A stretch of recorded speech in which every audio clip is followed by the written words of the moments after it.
Mas foi uma pena, fiquei louco. Michele, você ficou Imagino, posso 12 imaginar. anos na Globo, né? Eu fiquei 12 anos na Globo São Paulo. Mas você começou sendo o quê? Sendo redatora? Repórter. É porque assim, Repórter? eu vim da afiliada da Globo, né? Lá de Alagoas. De Alagoas. Então era da Globo de Alagoas e lá na Globo de Alagoas eu era apresentadora do Jornal do Meio-Dia. Lá é o ALTV primeira edição. Ah, um horário bom para você, né? Meio-dia era mais tranquilo. Só que eu chegava às 8 da manhã, aí eu editava e apresentava o jornal. E aí eu percebi que, sendo editora e apresentadora, ninguém em São Paulo e no Rio de Janeiro iria me ver. Eu falei, bom, eu tenho que fazer reportagem de rede. E eu já fazia reportagem antes, eu falei com o meu diretor, eu falei, eu quero fazer reportagem também. Ele falou, mas Michele, eu falei, não, no outro horário eu quero fazer reportagem.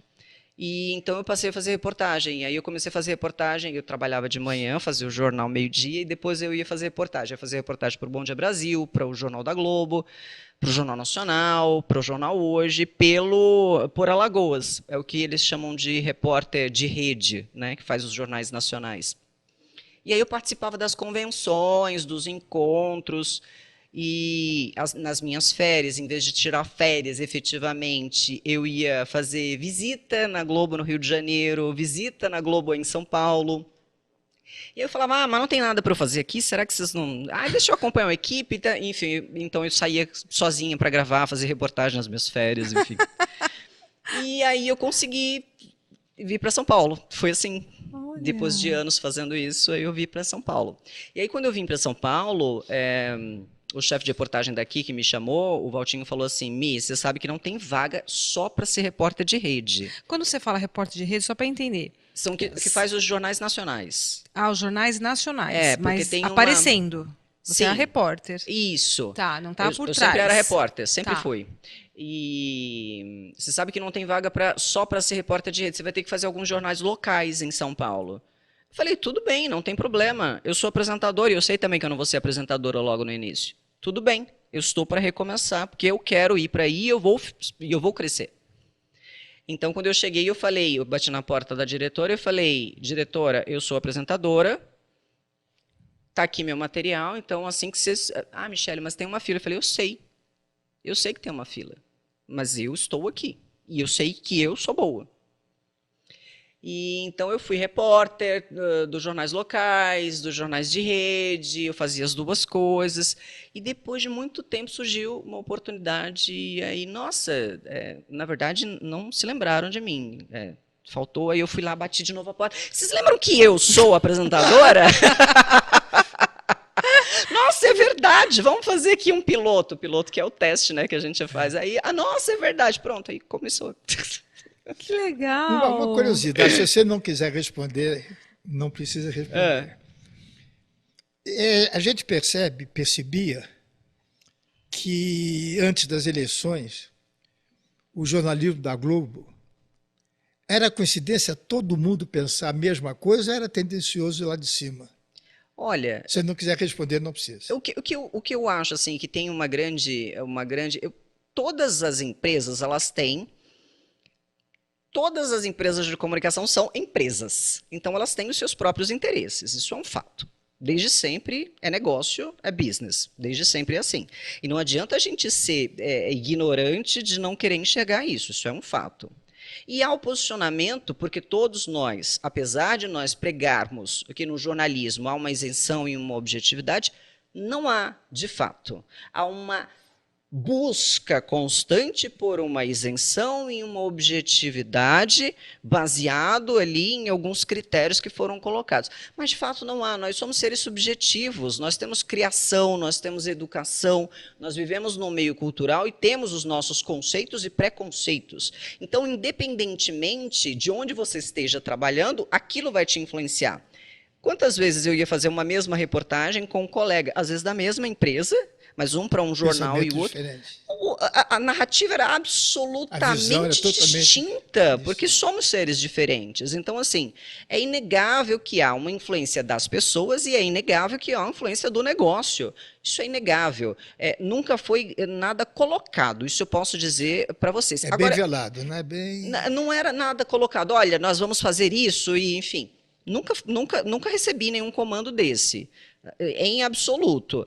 Mas é óbvio, algumas matérias, algumas coisas, elas têm um olhar mais cuidadoso da empresa, mais cuidadoso do negócio. E também é óbvio, os jornalistas são profissionais que têm os seus conceitos e preconceitos. Então, eles têm seus vieses, todos temos nossos vieses, e a gente coloca isso, impregna isso no nosso texto.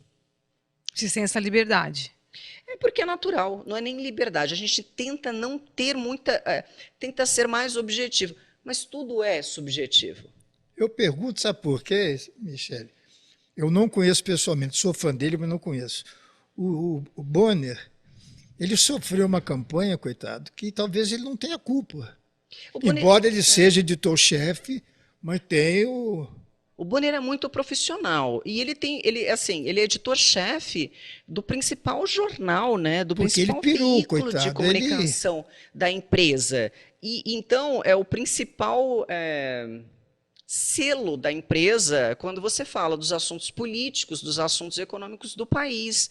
Então é óbvio que ele acaba recebendo a bordoada. Ele foi, mas, né?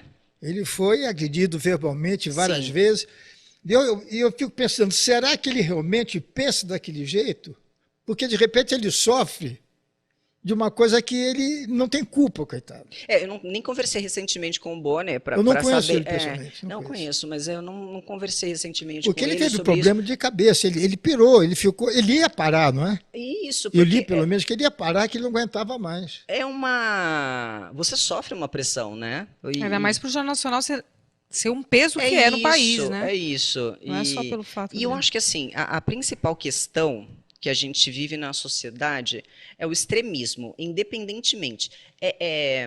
O que eu acho importante é que todo ser pensante do nosso país saiba que todos os meios de comunicação têm seus vieses, porque são negócios. E eles têm interesse econômico. É óbvio que tem interesse econômico. Então, assim, não queiram pensar que não tem interesse econômico. E é importante saber também que as pessoas têm seus vieses. E que, então, às vezes isso se imiscui, às vezes não. Mas há.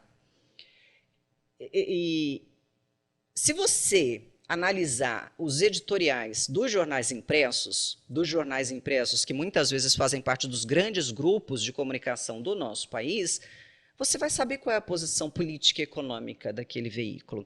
Eu lembro uma vez que eu estava no meio da rua, no centro de São Paulo, fazendo uma reportagem, não me lembro agora exatamente sobre o que era, e aquele que a gente chama de Povo Fala, que a gente vai fazer, que eu não concordo muito com esse negócio do Povo Fala, porque eu acho uma amostragem aleatória com uma pergunta indutiva do repórter para a pessoa dizer o que ele quer. Eu nunca fui muito você coloca o que interessa. Óbvio, e aí depois o editor faz o recorte que ele quer. Então, assim, eu acho que não há representatividade efetiva de posicionamentos das pessoas. Então, assim, para mim, o Povo Fala é uma coisa que não...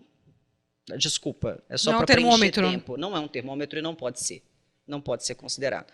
Só que aí, às vezes, a gente, na construção da reportagem, a gente coloca um peso naquilo. E às vezes o editor fala, não, mas faz o Povo Fala. Mas faz o Povo Fala para quê? Eu vou pegar aleatoriamente uma pessoa, eu vou induzir numa pergunta, e depois você vai fazer o recorte que você quiser aqui na edição. Ele não é a amostragem da população. Isso é uma falácia. É importante a gente ter esse pensamento, sabe? Não, isso não é representativo da população, não é uma pesquisa feita com coerência, quantitativa, enfim. Você tem só uma posição de uma pessoa ali. Se isso estiver colocado, está tudo bem. Pois bem, eu estava no centro de São Paulo fazendo um Povo Fala, e eu abordei uma senhora, e a senhora falou assim, eu não falo para a sua empresa, porque vocês são... como foi? Era na época do governo do Michel Temer, da presidência do Michel Temer, porque vocês são... Não me lembro se era contra ou a favor agora. A minha memória, mas enfim. Era porque vocês são a favor. E eu falei, não, senhora, está no editorial, mas... Está no editorial hoje, está no Globo e está no G1, inclusive. O posicionamento é absolutamente o oposto ao que a senhora está dizendo. Mas as pessoas... o editorial, a leitura, ela não chega para essas pessoas. E eu acho importante a gente começar a pensar, olha, analisa os editoriais, analise o pensamento da empresa, é negócio. Era isso que eu ia falar. É isso, exatamente isso, Michele. Não é que eu queira defender os nossos colegas jornalistas, mas a gente sabe que televisão é uma indústria. É negócio. Então, se você é a favor do governo, vem verba boa. A Jovem Pan está E isso zerado. eu soube Quer que dizer, não recebeu nós nada, vivemos, acho que R$2.000. nós né, vivemos esse como ano. era antigamente. Só quanto o nome. Existe uma censura econômica. Eu acho que toda posição extremista ela é ruim. É horrível. Ela é ruim para a sociedade. A partir do momento em que a gente não aceita ouvir o outro, por mais absurdo que você possa achar o posicionamento do outro, por mais contrário ao seu pensamento, Você é tem que importante ouvir o claro. contrário. Para você se questionar, será que o meu pensamento está coerente? Ou para você desenvolver o argumento para combater aquele contrário. Mas não transformar isso num cabo de guerra e numa coisa assim, eu não falo mais com você, eu não quero mais saber de você porque você é isso, e taxar a pessoa de... Ninguém é só aquilo. Eu concordo, ao mesmo tempo não. Sabe por quê? Porque depende do nível de informação que a pessoa tem. Né? Nem todo mundo tem assim, a sorte de ter um nível de informação como a gente. A interpretação, vai muito da interpretação. Sim. Então, às vezes, a pessoa está assistindo aquilo e interpreta de uma forma que é o estado atual dela, econômico, social, tudo isso. Então, ela fica tendenciosa àquilo. Né? E aquilo que o Carlos Roberto às vezes fala, uma mentira várias vezes vira-se uma verdade. Então, às vezes, ela escuta várias vezes. A gente viu isso na guerra. Né? Não é? Falando várias vezes uma situação em que, quando você vai abordar uma pessoa que é até uma vítima, como você falou, a maior vítima é a sociedade, que está recebendo as informações, né, em avalanche, e acontece tudo isso. Então, uma pergunta que eu queria fazer para você, até que ele falou assim, você que editava, né, o seu Jornal da Meio-Dia, não é isso? E entrava no ar, não é isso? Eu editava também. Você editava. Isso. Então, por você editar o seu próprio jornal, porque você é a repórter ali, que você é a pessoa que está passando a notícia, você não leva um pouco do seu pessoal, vamos dizer assim, da sua opinião em cima daquilo que você vai colocar para as pessoas? Sim. Tem isso também, porque você é ser humano, né? Exatamente. Os jornais mais hard news, eles não querem, você não tem espaço para emitir opinião. E é os jornais onde você tem o espaço, os programas jornalísticos onde você tem o espaço para os comentaristas que emitem claramente opiniões, e os âncoras também podem, nesses jornais, emitirem opinião. Eu emitia opinião algumas vezes, não podia ser uma opinião muito contundente, porque não era a minha função, mas eu emitia opinião, muitas vezes emiti durante os jornais. Eu não tinha a liberalidade de selecionar notícias, escolher as notícias para pôr no ar. Não era a minha função. Isso é a função do editor-chefe, eu não era editora-chefe. Então, eu era uma editora que mexia no texto. O texto para ficar mais palatável para mim. E aí, eu adoro o ao vivo, porque aí eu fazia um negócio, eu falava bobagem lá e tá tudo bem, eu dava uma opinião, entendeu? Depois, nossa, você viu o que a Michele falou? Saiu! Gente, ao vivo, né? Ao vivo. Surprise! Ao vivo, né, gente? É por isso que eu adoro ao vivo também.